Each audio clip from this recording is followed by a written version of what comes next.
Bonsoir à tous, bienvenue à ce flash d'information. Nous continuons de décrypter le discours du président de la République, Alassane Ouattara, à la veille du 60e anniversaire de l'indépendance de la Côte d'Ivoire. Le jeudi 6 août dernier, le président Ouattara a évoqué plusieurs points, notamment la situation sanitaire dominée par le coronavirus. La Côte d'Ivoire a dépassé la barre des 100 morts. La vigilance reste donc de mise après la levée des mesures restrictives. Le chef de l'État appelle au respect des gestes barrières. La célébration de ce 7 août 2020 devait être une occasion de grande allégresse. Nous avions envisagé d'en faire un moment mémorable avec un grand défilé militaire et civil à Yamoussoukro, notre capitale politique.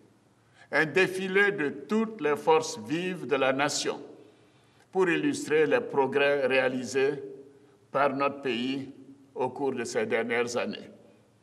Malheureusement, la crise sanitaire liée à la pandémie de coronavirus, Covid-19, a durement éprouvé la Côte d'Ivoire, à l'instar de la quasi-totalité des pays du monde. Le coronavirus, il a encore été un facteur de grande prudence. Cette fois, c'est la célébration festive des 60 années d'indépendance de la Côte d'Ivoire qui est réduite à la plus stricte simplicité.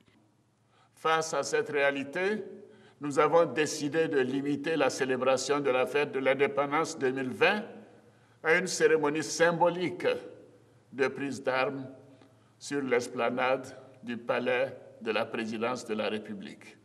Précaution comme un appel à la responsabilité de tous, y compris l'administration publique et les individualités. La Covid-19 continue d'être une réalité.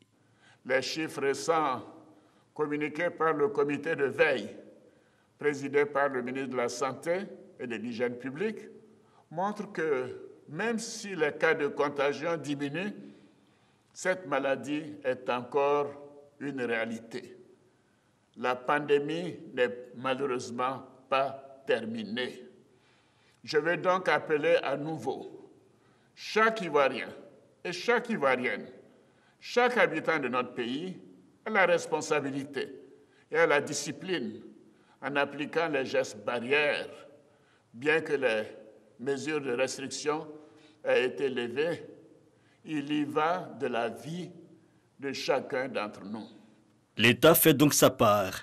Interpeller, donner l'exemple tout en essayant de faire face à l'impact socio-économique de cette crise sanitaire qui risque de ramener le taux de croissance du PIB à 0,8% d'ici à fin 2020, à moins qu'avec la discipline, l'on inverse la tendance et permet au pays d'atteindre les 7% de taux de croissance prévus.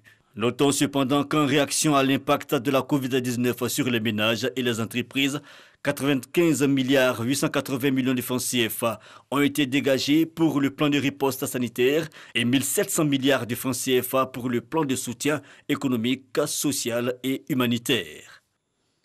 L'eau est source de vie et bien cette denrée précieuse ne manquera plus dans des foyers issus de 7 localités dans le district de Yamoussoukro.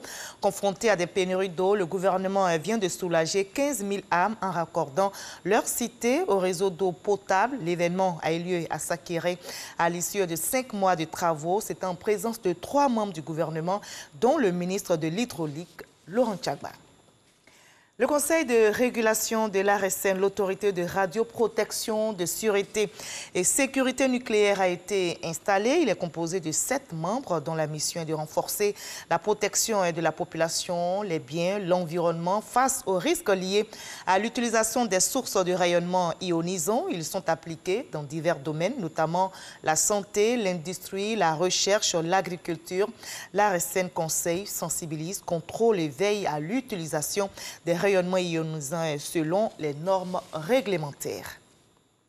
Ce dimanche 9 août, 8 personnes ont malheureusement perdu la vie du côté du Niger, précisément dans la région de Kouré, dans l'est du pays. Les victimes sont 6 touristes français et 2 guides nigériens. Ils ont été tués par des hommes armés non identifiés. Selon les autorités nigériennes, le site n'est pas une zone à risque. Ce parc régulièrement fréquenté par des touristes est gardé par des agents des eaux et forêts. Ces faits rappellent l'incident de Pengari au nord du Bénin où en mai dernier, 2 Français avaient été enlevés et le guide tué. Et c'est ici que l'on s'arrête pour ce Flash Info. Je vous donne rendez-vous à 20h pour la grande édition. À tout à l'heure.